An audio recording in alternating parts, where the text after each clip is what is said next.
Di solito non lavoro il sabato, ma oggi ero a Lancaster per aiutare un cliente speciale. Lavoro per una società chiamata Pione e produciamo telefoni per luoghi difficili e pericolosi come fabbriche e piattaforme petrolifere.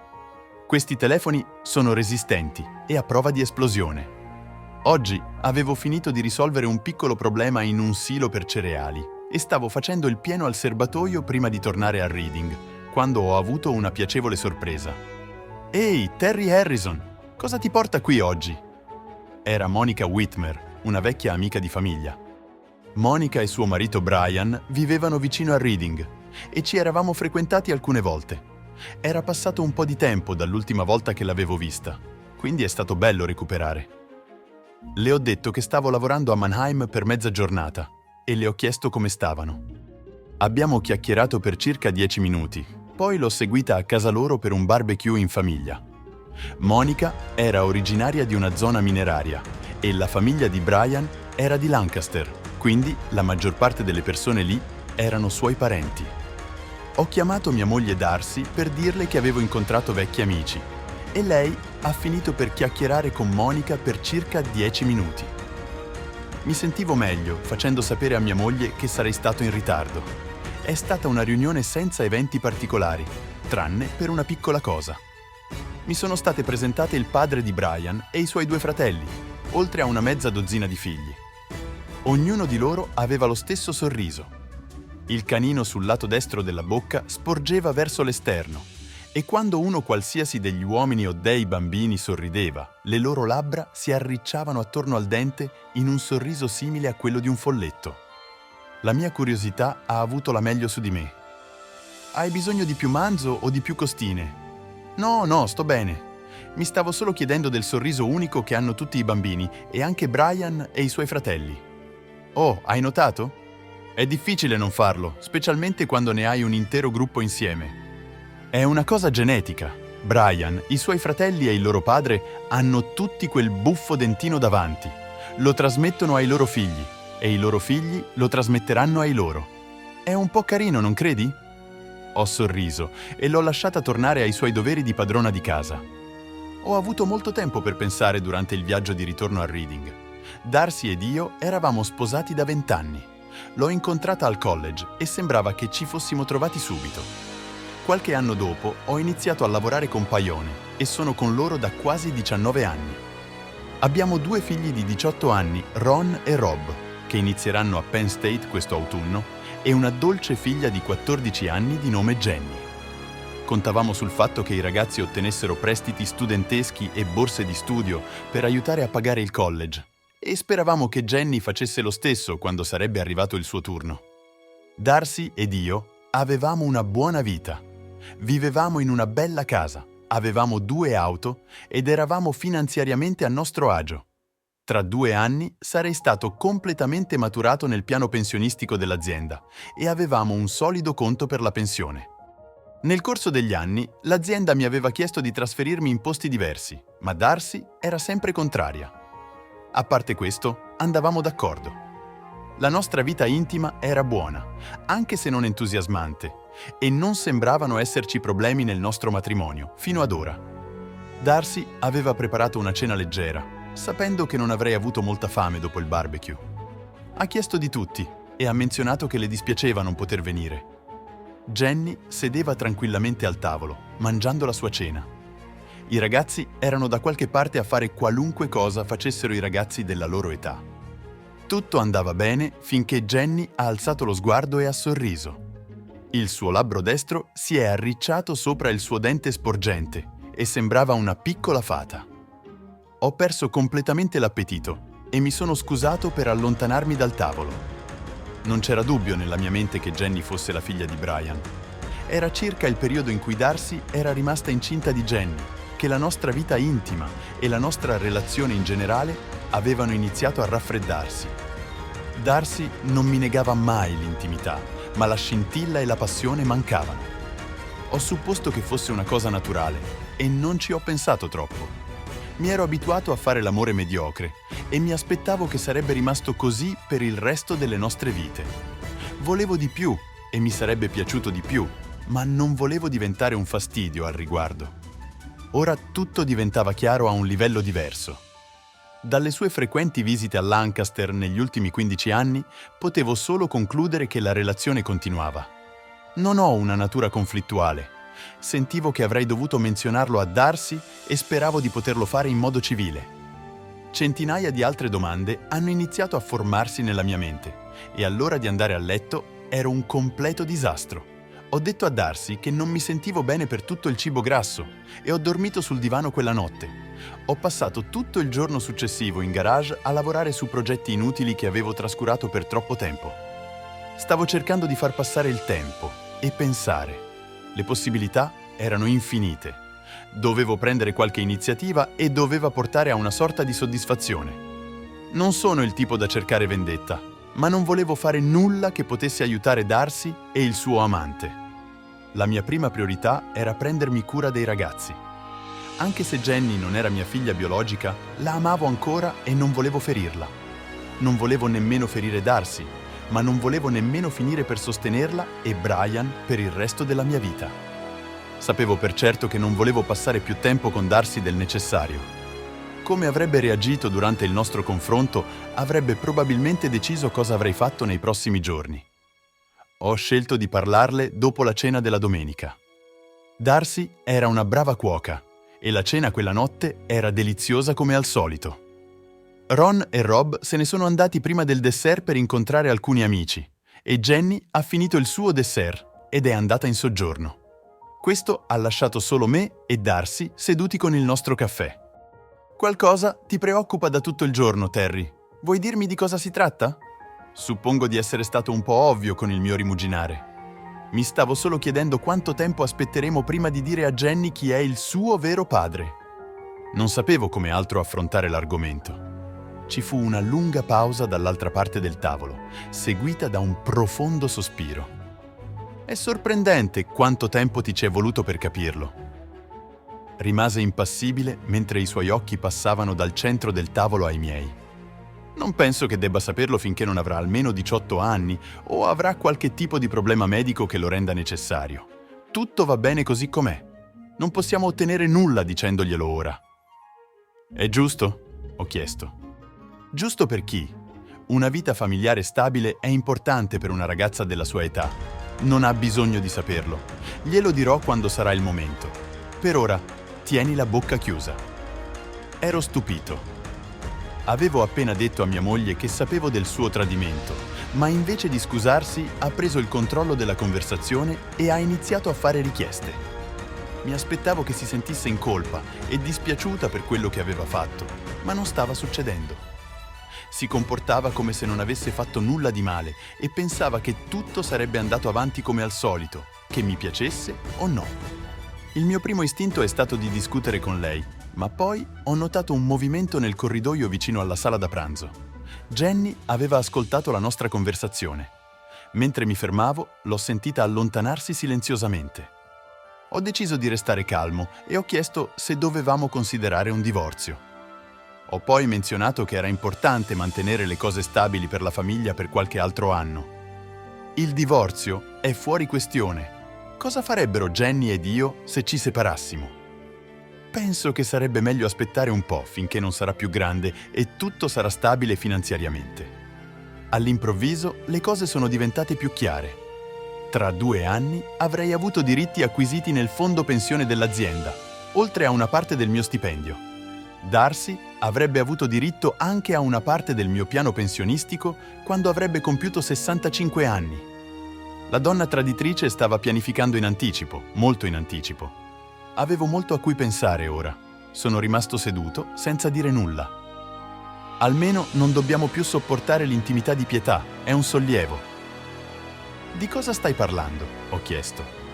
Negli ultimi 15 anni sono stata intima con te ogni volta che volevi, solo per non farti sospettare, ha detto. È andato avanti più a lungo di quanto pensassi perché eri così lento a capirlo, ma almeno ora è tutto alla luce del sole e non dobbiamo più fingere. Probabilmente farò più viaggi a Lancaster d'ora in poi. Sono rimasto seduto per qualche altro minuto, nessuno dei due diceva nulla. Poi ho detto: Sposterò le mie cose nella stanza degli ospiti mentre tu e Jenny lavate i piatti. Non voglio essere un peso più del necessario. Ti stai comportando come un bambino viziato, Terry, ha risposto. Possiamo condividere la stessa camera da letto senza essere intimi. È meglio per i bambini. Non ho risposto. La stanza degli ospiti aveva un divano letto che era davvero scomodo, ma almeno non dovevo più dormire con lei. La mattina successiva ero alzato e fuori di casa prima che chiunque altro si svegliasse. Non volevo dover rispondere a domande sui nuovi arrangiamenti di dormire con i ragazzi. Dopo aver preso una colazione veloce, mi sono diretto al lavoro. Ero rimasto sveglio per la maggior parte della notte facendo piani. Sarebbe stata una giornata intensa. I miei capi alla Payon erano più che felici di parlare con me. Ho passato tutta la mattina ad aggiustare e riaggiustare gli accordi prima di pulire la mia scrivania e andare a pranzo. Mentre stavo finendo un grande panino con la bistecca, mi sono reso conto che stavo sorridendo tra me come un idiota. Le cose erano iniziate bene.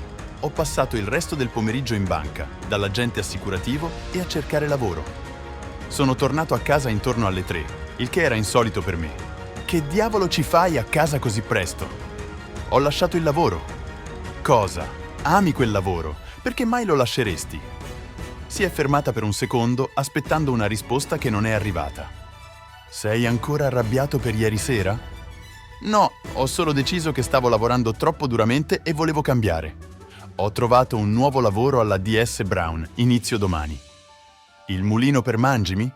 Cosa diavolo pensi di fare lavorando in un mulino per mangimi? Ha chiesto. Semplicemente caricare camion e vagoni merci. Niente stress o grandi responsabilità. Spero anche di perdere un po' di peso, ho risposto. È la cosa più stupida che abbia mai sentito. Come pagheremo il college dei ragazzi? Quel lavoro probabilmente paga il salario minimo. Non capisco cosa ti stia succedendo. Che fine ha fatto la tua pensione? È andata.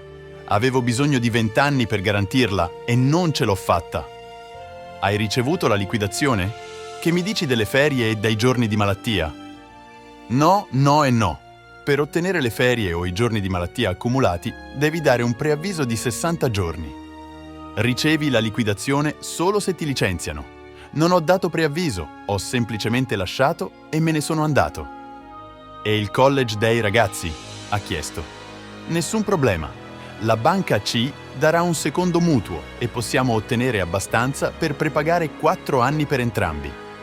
Possono comunque richiedere borse di studio o prestiti se ne hanno bisogno, ho detto. E come faremo a pagare 2 mutui? Ha chiesto.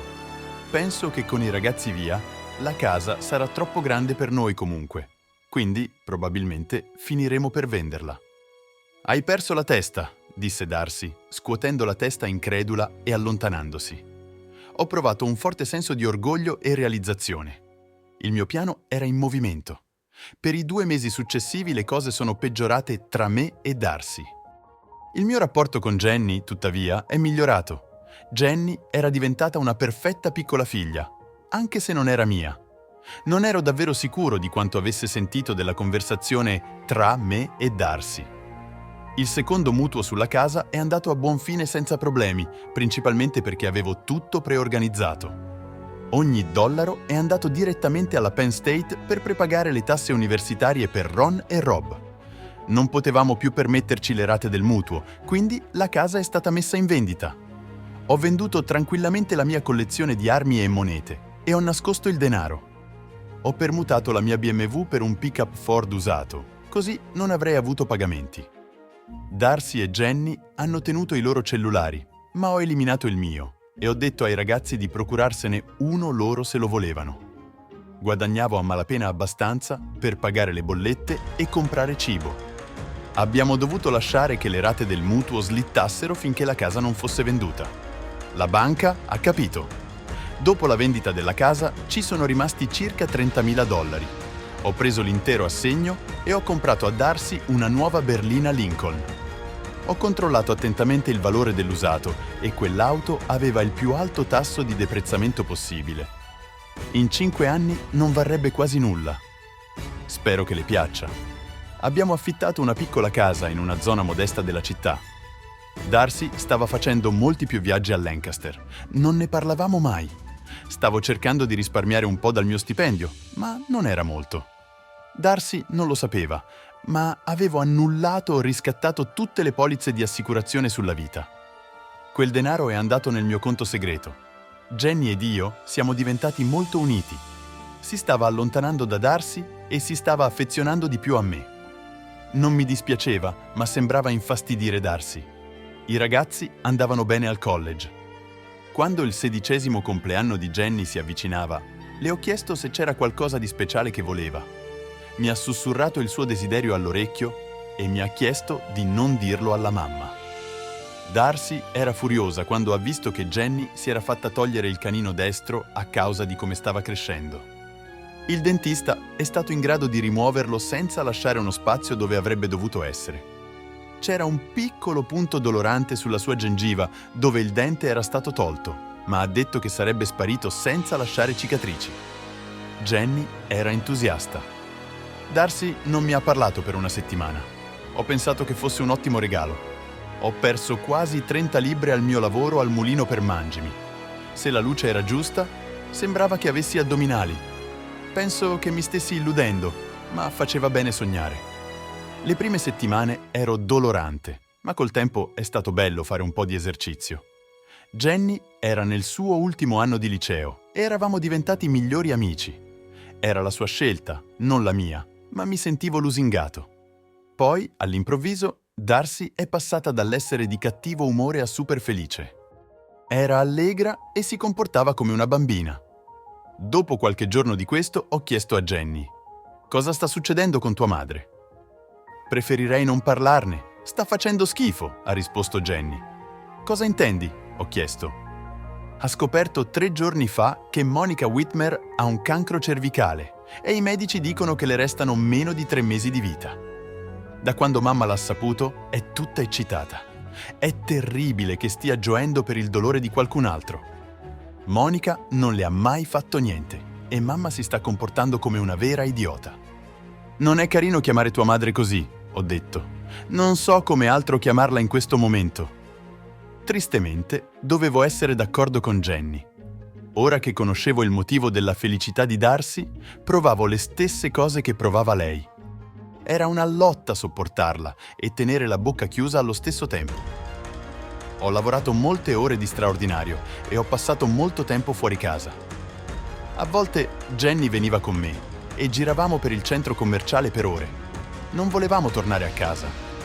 3 settimane dopo mi sono stati consegnati i documenti per il divorzio. Poiché Jenny avrebbe compiuto 18 anni prima che fosse definitivo, la custodia dei figli non era un problema. Non possedevamo più una casa e non avevamo soldi in banca. Darcy non ha chiesto alimenti o sostegno. Era solo un divorzio semplice per incompatibilità. Ho firmato i documenti come erano e ho lasciato il mio lavoro al mulino per mangimi. Sono passato dagli uffici della Paione e poi ho fatto un rapido giro in banca prima di tornare a casa. Darcy non era a casa. Jenny ha detto che era andata a Lancaster per consolare Monica per qualche giorno. Abbiamo riso un po' di questo. Ho dato a Jenny una busta con $10.000. Mi sono scusato che non fosse di più, ma ho promesso di mandarne altri in un secondo momento. Le ho spiegato che dovevo andarmene e che sarebbe stata bene con sua madre. Non era contenta, ma mi ha aiutato a caricare il camion comunque. Darcy poteva occuparsi di qualunque cosa dovesse essere fatta riguardo alla casa dopo la mia partenza. Non sapevo quali fossero i piani di Jenny dopo il liceo. Si è offerta di dire ai gemelli della separazione, ma ha detto che non poteva farlo senza essere di parte. 6 settimane dopo che me ne ero andato, Monica Whitmer è morta. Il mio amico Tom Kaita viveva in una casa mobile doppia vicino alla foresta nazionale di Ocala, vicino a Silver Springs, in Florida. Tecnicamente viveva a Moss Bluff, ma nessuno sa dove sia. Si era ritirato dall'aeronautica e lui e sua moglie Wanda passavano la maggior parte del tempo a pescare e ad andare ai mercatini. Tom mi chiedeva da anni di andare a trovarlo ed è stato fantastico avere finalmente un posto dove andare. Ho sempre amato guardare quei programmi di pesca in TV dove catturavano enormi pesci con esche ridicole. Tom ha passato le settimane successive a mostrarmi che era tutto vero. Mi ha insegnato come far scivolare un'esca sopra le ninfee. Era emozionante vedere i grandi boccaloni saltare fuori dall'acqua dietro agli intrusi fastidiosi. È stato divertente per i primi mesi, ma poi ha iniziato a diventare noioso. Non avevo sentito nulla da casa, principalmente perché nessuno sapeva dove fossi. Contavo i giorni fino a quando il divorzio sarebbe stato definitivo. Tom e Wanda erano pienamente consapevoli di ciò che stava accadendo e sono stati molto solidali. Il giorno dopo che il divorzio sarebbe diventato definitivo, Tom e Wanda mi avrebbero portato all'aeroporto internazionale di Orlando. Non stavo portando molto, quindi fare le valigie non era un problema. Ho lasciato a Tom il pick-up Ford come ringraziamento per avermi sopportato. Fu allora che le cose presero una strana piega. Proprio mentre stavamo per lasciare il vialetto, un SUV nero si fermò dietro di noi. Tom non aveva idea di chi fossero.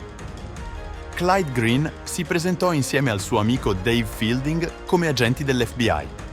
«Stiamo cercando Terry Harrison. Può aiutarci?» chiese l'agente Green. Non dissi nulla, alzai leggermente la mano. «Signor Harrison, abbiamo bisogno di qualche minuto del suo tempo. Può aiutarci?» «Certo, nessun problema», risposi. Tom e Wanda sorrisero leggermente agli agenti e rientrarono nella roulotte. Ci sedemmo tutti al tavolo da picnic sul patio anteriore. Clyde mise un piccolo registratore e un taccuino sul tavolo. «Ci racconti del suo viaggio a Lisbona, signor Harrison?» «Non è un grosso problema. Sto iniziando un nuovo lavoro lì». «Perché ora?» «Immagino sappiate che il mio divorzio è diventato definitivo ieri. Stavo rimandando il nuovo lavoro fino a dopo la separazione. C'è un problema con questo?» «No, per niente. Stiamo solo cercando di verificare alcune cose». «Tagliamo la farsa. Perché diavolo siete qui e cosa diavolo volete?» «Ho un aereo da prendere e non ho voglia di giocare al gatto e al topo. Arrivate al punto». Green e Fielding si guardarono e si strinsero nelle spalle. Green chiuse il suo taccuino. «Brian Whitmer è stato ucciso ieri pomeriggio da una bomba in auto. A causa del suo divorzio abbiamo pensato che fosse importante parlarle», disse l'agente Green. «Wow, ottimo tempismo», risposi.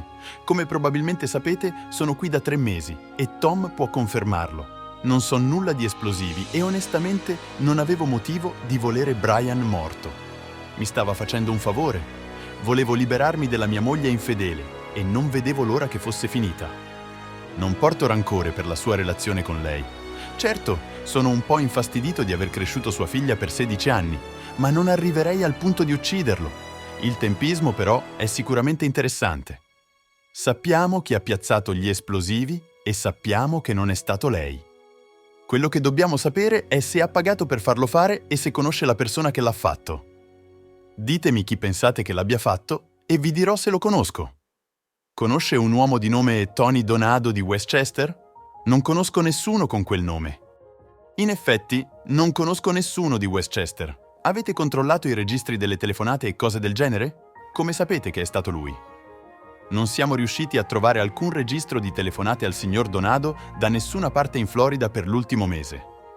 La tecnica usata per piazzare la bomba era molto grezza ma efficace.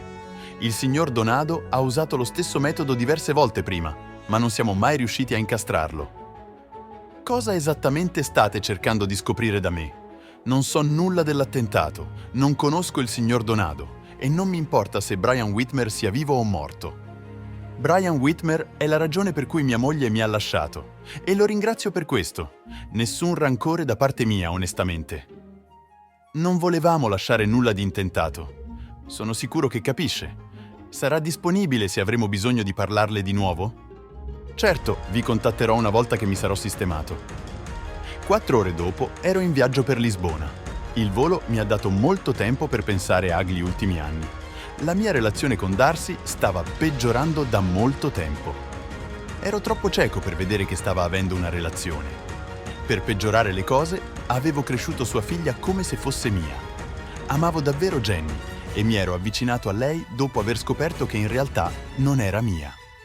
Una volta, resomi conto che Darcy stava pianificando di ottenere un beneficio monetario dal mio lavoro e dalla mia pensione, ho deciso di prendere provvedimenti per fermarlo. Se avessi accettato di prendere in carico la nuova operazione europea, il tempismo era perfetto per l'azienda e per me. Non avevo contato sulla morte della moglie di Brian, ma Jenny si stava comunque avvicinando a finire la scuola. La mia nuova posizione come VP delle operazioni continentali veniva con un aumento di stipendio sostanziale, un ottimo pacchetto di benefici e il reintegro del mio vecchio piano pensionistico. Avevo un piccolo gruzzolo segretamente nascosto e tutti i miei affari erano in ordine. Mi sentivo male per non aver fatto di più per Jenny, ma potevo rimediare più tardi. Ron e Rob stavano finendo alla Penn State e le cose andavano bene per loro. Ero indietro di 3 mesi sulla situazione di Darcy o Jenny, ma speravo di aggiornarmi dopo essermi sistemato. L'intervista con i federali è andata più veloce e più facile di quanto pensassi. Ho iniziato a pensare che fosse insolito, ma non ci ho pensato troppo. L'ho più o meno messo nel retro della mia mente con un sospiro silenzioso di sollievo. Mi ha fatto però chiedere cosa fosse successo. Sistemarmi nella mia nuova casa è stato molto più facile di quanto pensassi.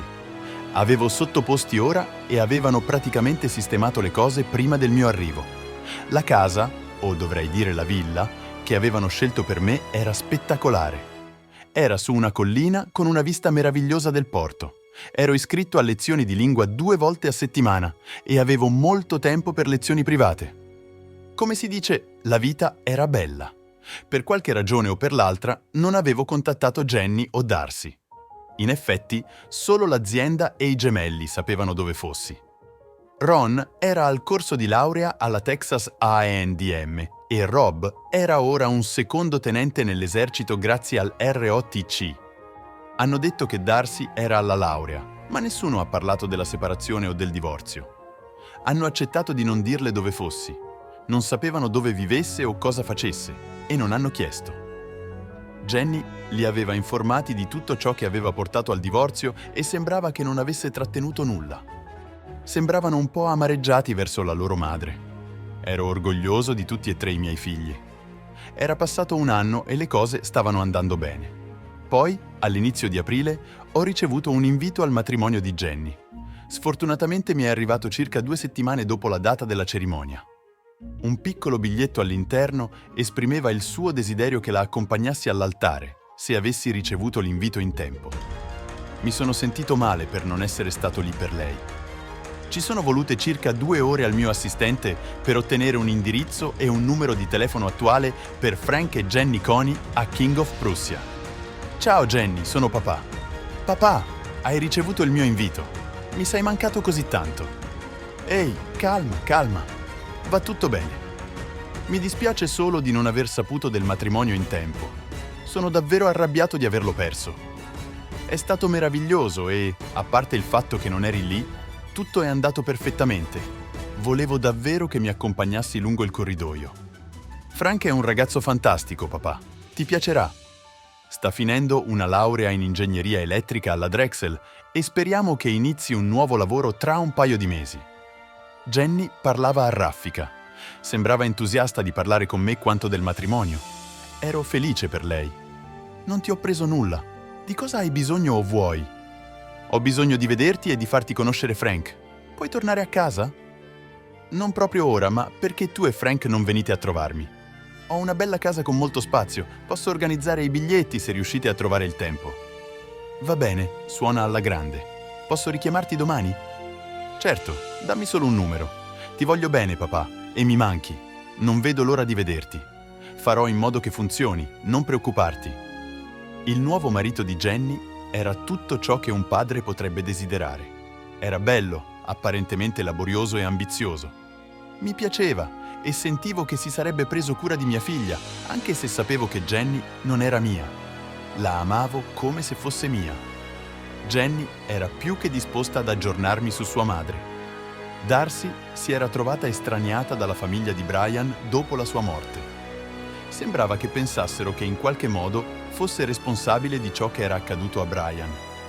C'erano anche alcune voci sulla sua relazione con Brian alle spalle di Monica, che la rendevano un ospite familiare non gradita. Senza Brian, Darcy non aveva modo di mantenersi. Ora lavorava al ristorante Zins vicino all'autostrada e viveva in una roulotte nelle vicinanze. Mentre Jenny si vestiva per uscire a cena, ho avuto un po' di tempo da solo con Frank. Piani particolari dopo il college, Frank? Principalmente un lavoro. Jenny ha accettato di trasferirsi ovunque dovremo andare, quindi questo lo rende molto più facile. Preferirei trovare un lavoro che mi piaccia piuttosto che restare bloccato in uno che non mi piace in un luogo particolare. Penso di poter capire. Per 10 minuti abbiamo parlato di ciò che aveva studiato alla Drexel e del tipo di lavoro che stava cercando. Sorprendentemente parlava un ottimo italiano. Lo aveva imparato dai suoi nonni che vivevano con lui mentre cresceva a Filadelfia. Stavamo pianificando di aprire un ufficio di assistenza a Parma e l'unico ostacolo era trovare qualcuno che lo gestisse e che parlasse la lingua. In questo caso, l'istruzione e la capacità di gestire erano più importanti dell'esperienza. Stavo cercando di capire come farlo funzionare mentre ascoltavo Frank parlare. Sarebbe stato fantastico avere Jenny abbastanza vicina da poterla vedere a volte. Essere un capo faceva sentire bene. In quel momento, la mia bellissima Jenny si unì a noi. Abbiamo chiacchierato casualmente mentre andavamo verso l'auto. Jenny, dato che non potevo essere al matrimonio, chi ti ha accompagnata all'altare? Lo zio di Frank, Anthony, ci ha presentati ed era davvero felice di farlo. Ci ha anche fatto un regalo di nozze molto bello. Frank ridacchiò un po' di questo. Non mi aspettavo di ricevere un regalo di $10.000 da nessuno e riceverlo dallo zio Anthony è stata una grande sorpresa. Non è che abbia un lavoro normale o qualcosa del genere. Non sono sicuro di dove prenda i suoi soldi, ma l'ho davvero apprezzato. Devo ricordarmi di mandare una bella lettera di ringraziamento allo zio Anthony Coni, dissi. Oh no, è uno zio da parte di mia madre. Il suo cognome è Donado. Ho lanciato uno sguardo a Jenny e aveva un piccolo sorriso sul volto, come una piccola fata ma senza l'arricciatura del dente. Cosa faresti se scoprissi che la tua vita è stata costruita su una bugia? Condividi i tuoi pensieri nei commenti qui sotto. Se questa storia ti ha colpito, lascia un like e iscriviti al nostro canale per non perdere altri racconti sorprendenti come questo.